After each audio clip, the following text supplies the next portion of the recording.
It is good to be finally back together. Indeed, it has been 8 years now that we have seen each other in this format last time, and it's been too long, without any question. For us Europeans, Latin America and the Caribbean are family. We read your great literature. You have heard that Borges has been cited 2 times already in this opening session, but also Gabriel Garcia Marquez. We listen to your music. We love your football heroes. But most importantly, we believe in the same values. We see the world with the same eyes. We share the same faith in the United Nations Charter. We all build on it. We all defend it. All of us will never accept that might makes right, but we want respect for the international law and respect for the UN Charter. And you demonstrated that by your support for the UN resolution concerning Russia's war, and we thank you for that. We also share a very lively network of economic ties. If you look at our two-way trade, for instance, it has grown by 40% in the last 4 years. These deep connections have always kept our 2 continents close, even when we could not get together in a summit like this one. But I think, and this was also the subject of many of the speakers, we are far from fulfilling our great potential. There's a lot more to tap into. And in difficult time like ours, our partnership needs steering from the top level. Indeed, today it feels like meeting an old friend. Nunca perdido, sempre reencontrado. These are beautiful words of the famous Vinicius de Moraes. We are bound to be together. We are bound to meet again.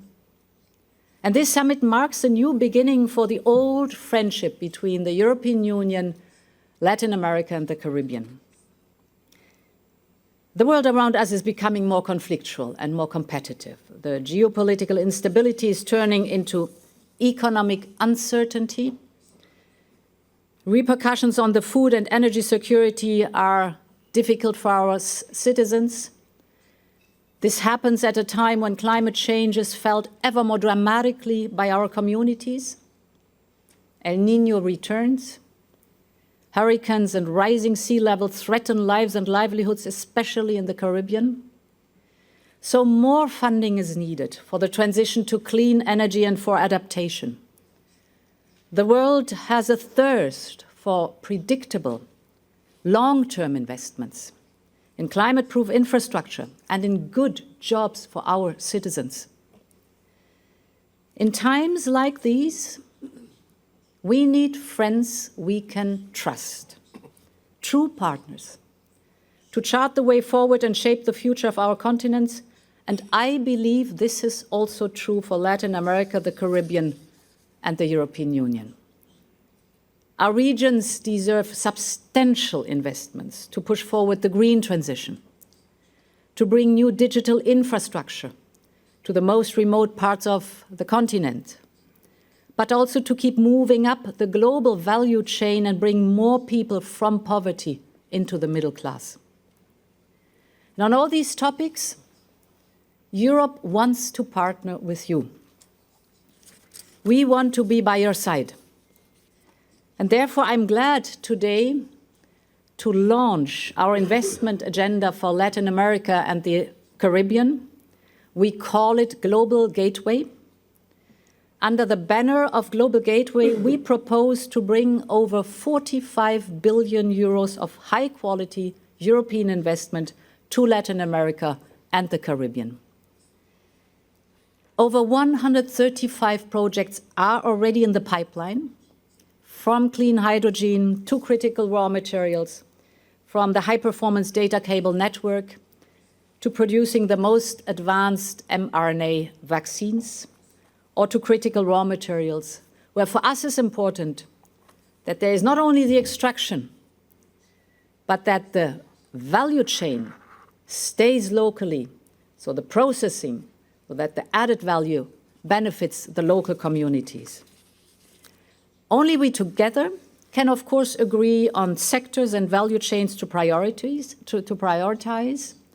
and how we can best boost these investments with skilled personnel, with standards, and of course with technical support. So let us use this summit to shape the investment agenda to the benefit of both our continents. We are also close not only to finalizing some historic trade deals, but also to modernizing the agreements we already have. We are done with Chile. We will be signing tomorrow. We are done with Argentina. We had the signing. We're looking forward to Mexico and Mercosur still this year. Lots of work to do, but very good work to do. This will help companies on both sides of the Atlantic to scale up, to plan for the future, to attract new investment. So let us commit to becoming even more reliable partners to each other.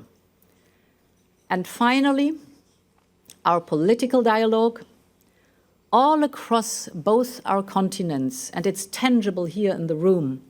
There's a new willingness to engage. I've seen it and I've heard it during my recent trip to your region, and the same willingness is very much felt here in Europe. So let us turn this new phase into a commitment to long-lasting engagement. We should have closer and more constant cooperation on the big global challenges we face, and we will discuss them here, at the United Nations, at the G20, on financing for climate, on development, and on peace in respect for the international law. Let us truly make this moment a new beginning for Latin America, the Caribbean, and the European Union. Welcome to Brussels.